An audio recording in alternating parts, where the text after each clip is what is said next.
एक घर में सास और बहू दोनों रहती थी। दोनों में बहुत प्यार था। सास और बहू में दोनों में बहुत ज़्यादा प्यार था।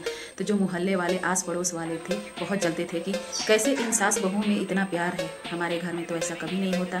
सास बहू से कोई भी काम करती तो पूछ लेती, और बहू भी कोई काम करती या बाहर जाती, मार्केट जाती, शॉपिंग करने के लिए जाती तो सास ने पूछा करती, पूछ के जाती। दोनों साथ में हंसते खाते बातें करते। ये बात मोहल्ले वाले को हजम नहीं हो रही थी कि कैसे दोनों में इतना प्यार है।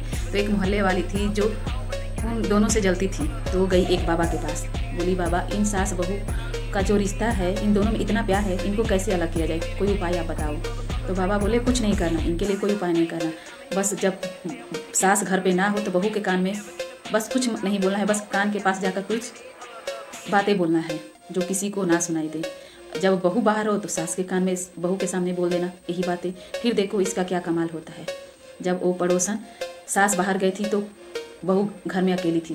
तो जब गई उसके कान में सास को देखकर कि दरवाजे के पास सास आ गई, तो बहू के कान में कुछ बोला नहीं, बस ऐसे फूंक मारा।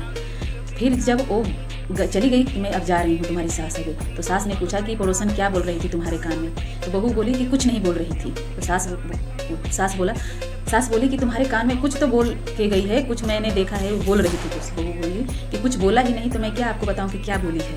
वो चली गई। फिर दोनों में लड़ाई होने लगा कि तुम मेरे से झूठ बोल रहे थे। यही बात सास के साथ भी वो करती।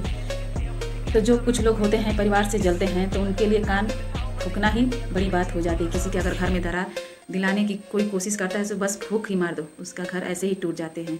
तो ऐसे मोहल्ले और पड़ोस वालों से बच के रहिएगा कि जब लोग एक दूसरे का प्यार देखते हैं तो जलने लगते हैं। हर मोहल्ले में ऐसे लोग बसे होते हैं, तो ऐसे लोगों के बात पे कभी विश्वास नहीं करना चाहिए जो किसी के प्यार को देखकर जलते रहते हैं।